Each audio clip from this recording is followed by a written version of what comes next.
Hey, what's up guys, c'est Initium. Aujourd'hui, je vous présente Drawicium. Cette semaine, j'ai fait une grosse formation en computer vision et en utilisation notamment de MediaPipe. Donc, en m'inspirant de cette formation et des choses qu'on a appris, je me suis permis de créer une application. Évidemment, vous me connaissez, voilà, j'adore faire des applications.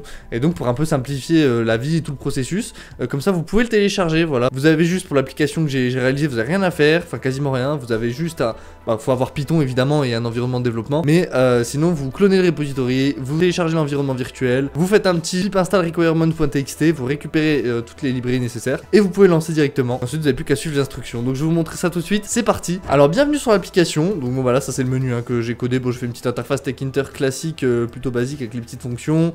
Ici, j'ai remis mes petites menus fonctions. De toute façon, le code, vous le trouvez sur GitHub. Voilà, petite ressource ici. Et là, je vous fais un rapide tour du propriétaire. Et ici, voilà, Drawing App, c'est là qu'il y a l'application. Avec ici, vous allez voir le magnifique pinceau, etc. Bref, vous allez comprendre. Et ici, le petit tracking de MediaPipe, vous allez comprendre aussi.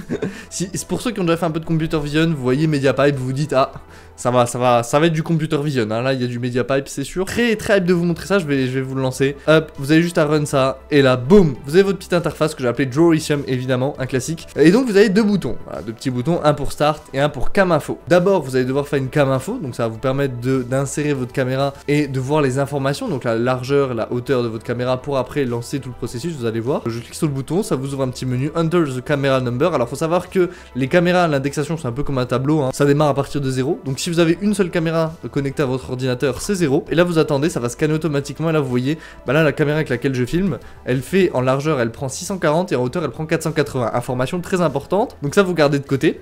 640 par 480 et là vous allez pouvoir lancer l'application avec les informations. Donc en appuyant sur Start, ça vous demande le numéro de votre caméra. Donc bon bah 0 hein, vu que j'en ai qu'une. Là il faut bien le retenir. Donc là on a vu c'était 640. Donc ici on va mettre 640. Là hauteur 480. Et là est-ce qu'on veut superposer les deux écrans en une? Donc soit en fait on a deux écrans, donc le canevas vous allez voir pour dessiner, et de l'autre côté on a l'écran, voilà, qu'on peut dessiner sur les deux, etc. Soit superposer deux calques, donc il y aura 50-50% en luminosité, et ça sera justement une superposition des deux calques. Vous choisissez oui ou non sur vos besoins, bon moi je vais mettre non pour l'exemple. Et voilà, donc je suis ici, je désactive ma caméra parce que ça peut pas prendre deux caméras. Mais voilà, bienvenue dans Drawicium, et donc là en fait ce que vous pouvez faire, vous mettez vos doigts et là vous voyez, ça scanne automatiquement mes doigts, ça suit vos doigts. Et donc là vous pouvez commencer à dessiner ce que vous voulez, ce que vous aimez. Donc je vais vous présenter ça vite fait, alors attendez, hop. Donc là vous avez vos fonctions qui génèrent toutes les 3 secondes une couleur aléatoire. Alors attendez, faut juste que ça capte, voilà. Voilà, regardez, vous avez vu, hop, tous les 3 secondes, boum, vous avez une couleur aléatoire qui est générée, hein. Donc c'est entre 0 et 255 pour les RGB, donc pour les 3 couleurs. Donc vous avez vraiment toute une palette de couleurs, donc si vous avez de la chance, vous avez des belles couleurs, et si vous n'avez pas de chance, vous n'avez pas des belles couleurs. Vous avez le petit truc, voilà, le rouge, le bleu si vous souhaitez, boum, le petit bleu, voilà. Et le petit vert, voilà, ici, hop.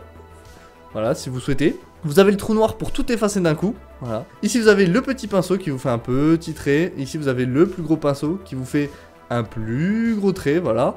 Et ici vous avez la gomme classique, l'eraser, donc la petite gomme pour effacer vos petits traits, que vous pouvez aussi changer évidemment en plus petit. Voilà, voilà pour l'application. Pour sélectionner, donc vous voyez je mets mes deux doigts comme ça, voilà. Vous voyez, alors je peux les étirer, ça fait un rectangle, c'est capté par un rectangle d'OpenCV. Donc là vous voyez, je mets mes deux doigts ici, et donc là je peux sélectionner des choses, vous avez vu. Par contre, si je veux, d'ailleurs si vous cliquez sur rien ça vous donne couleur blanc, voilà. Par contre, si je veux dessiner, alors là j'abaisse mon doigt là, et hop, là je peux dessiner. Donc là hop, sélection, comme ça j'arrête de dessiner, et là hop, je peux redessiner. Là hop, sélection, j'arrête de dessiner, hop, je peux redessiner, sélection, puis sélection.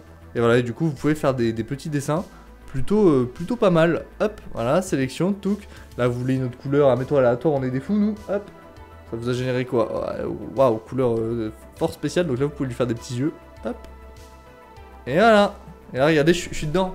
Ouais. Bref, vous pouvez vous amuser après, voilà, c'est libre à vous de vous éclater avec ça. Et du coup voilà, en fait ça capte vos doigts, donc vous avez deux modes, vous avez vraiment le mode sélection et le mode dessin, tout simplement. Ah, donc voilà, comme vous avez vu, ça capte en fait tous vos doigts. Je vous montre juste vite fait pour la superposition. Voilà, donc pour la superposition, en fait c'est un écran, voilà, un seul écran, mais vous avez vu la luminosité des deux écrans est justement compensée, donc c'est 50%, 50% en alpha, donc on a une luminosité de moitié. Et donc là vous pouvez aussi dessiner, faire des trucs, voilà. Après ça implique à apprendre, hein. Au début j'arrivais vraiment pas. Et au final, après, j'y arrive, hein, petit à petit, à force de m'entraîner, en m'amusant pendant 1 heure avec. Hop, me fait un petit corps, bougez pas. Attendez, je me fais des petits cheveux là, hop, hop, voilà, c'est des cheveux, hein, ne jugez pas. Mes talents de dessinateur, je sais, j'ai fait les beaux-arts, ça se voit, j'imagine. Hop, voilà. Tada! Merde, attendez, il y a des petits points, ça me gêne terriblement. Petite gomme, hop. Voilà, c'est ma tête. Waouh, j'ai une patate. Bref, voilà. Donc globalement, si vous avez une caméra et que vous voulez le récupérer, voilà, vous avez juste à avoir une petite caméra. Vous mettez vos données, comme je vous ai montré, vous faites une cam info pour avoir vos longueurs, largeurs. Vous avez rien à faire d'autre, j'ai déjà tout codé pour vous, tout est fait. Voilà, vous avez juste à lancer ça en Python. Vous mettez la longueur et la largeur de votre caméra que vous récupérez, le numéro si vous avez plusieurs caméras, et choisir si vous voulez une superposition ou non. Bon, ça c'est un peu plus futile. Et donc là, vous pouvez vous amuser, vous avez les couleurs qui sont générées aléatoirement. Ah oui, parce que aussi, petite précision, j'ai retourné à l'horizontale la caméra pour que quand vous leviez votre bras gauche, vous voyez que vous levez votre bras gauche, hein, sinon c'est un peu... Parce que ça fait effet miroir, donc c'est un peu déstabilisant. Donc vous inquiétez pas, c'est pris en charge. Je suis content d'avoir découvert ça et d'avoir appris comment ça marchait. Donc je me suis permis voilà de faire une petite application avec et tout. Et comme ça vous pouvez peut-être vous amuser avec vos amis et tout. Et je trouve que c'est plutôt rigolo. C'est pour ça que j'essaie d'implémenter des trucs sympas. Dites-moi ce que vous en pensez dans les commentaires. Si vous aimez l'application, mettez un like. À la prochaine. Salut!